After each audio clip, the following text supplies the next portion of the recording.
Hello students.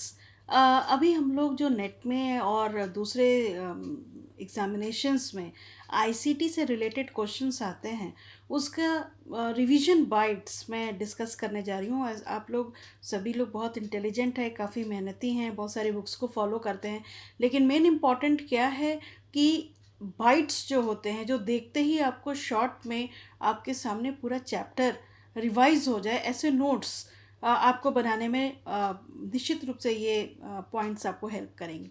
तो सबसे पहले आईसीटी जो होते हैं वो क्यों हम लोग देखते हैं, क्योंकि वाइड टॉपिक होते हैं और इसमें बेसिकली प्रिंट मीडिया, सैटेलाइट्स और बेसिक कंप्यूटर्स के बारे में बातें होती हैं। और इसमें कन्वेंशनल भी बातें होती हैं, जैसे रेडियो, टीवी और न्यूज़पेपर एक्सेट्रा। तो बेसिकली ये इंफॉर्मेशन हैंडलिंग टूल है। अब सबसे पहले आ जाते हैं स्ट्रेंथ्स ऑफ आईसीटी में। आईसीटी हम क्यों यूज़ करते हैं, खासकर इस पेंडेमिक एरा में हमने देखा कि आईसीटी ही एकमात्र रास्ता था एजुकेशन के लिए। जैसे कि इसमें इंडिविजुअलाइजेशन ऑफ लर्निंग जो होती है, मतलब कि आप घर बैठे भी आप अपने से पढ़ सकते हैं।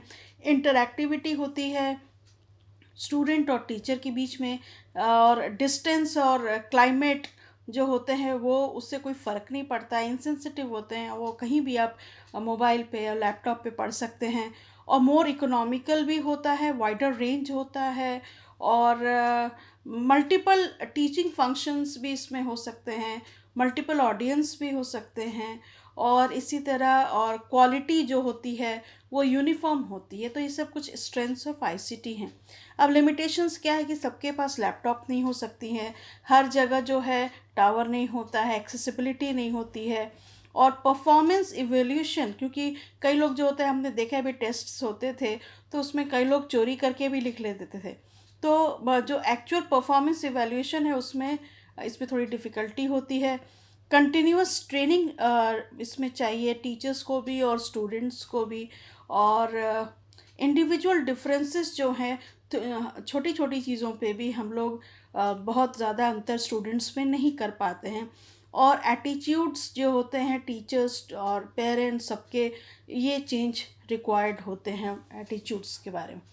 अब देखिए कि मीडिया क्या होती है। मीडिया जो है कैटेगरी जो होती है, इसके अनुसार मीडिया सिंक्रोनस और एसिंक्रोनस होती है। सिंक्रोनस मीडिया क्या होती है कि इसमें पार्टिसिपेंट्स जो होते हैं वो सेम टाइम पे साथ में चाहिए, और एसिंक्रोनस हो गया कि पार्टिसिपेंट्स में जो है डिफरेंट टाइम्स में डिफरेंट प्लेसेस में चाहिए होते हैं, इसको एसिंक्रोनस बोलते हैं।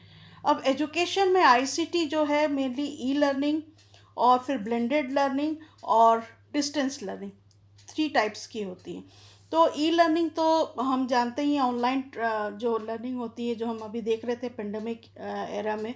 और इसमें हायर पार्टिसिपेशन चाहिए, अटेंडेंस चाहिए और डायरेक्ट इंटरेक्शन चाहिए स्टूडेंट और टीचर्स का।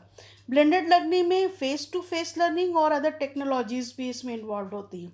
फेस टू फेस लर्निंग में जैसे ट्रेडिशनल क्लासरूम हो गया, ट्यूटरिंग हो गया, और कॉन्फ्रेंसेस हो गया, सेमिनार्स हो गया, प्लस इसमें इंक्लूडेड होते हैं आपके प्री रिकॉर्डेड क्लासेस, सीडीज़ वगैरह, ये सब इंक्लूडेड होते हैं। वो ब्लेंडेड लर्निंग ये अभी हाई डिमांड में है।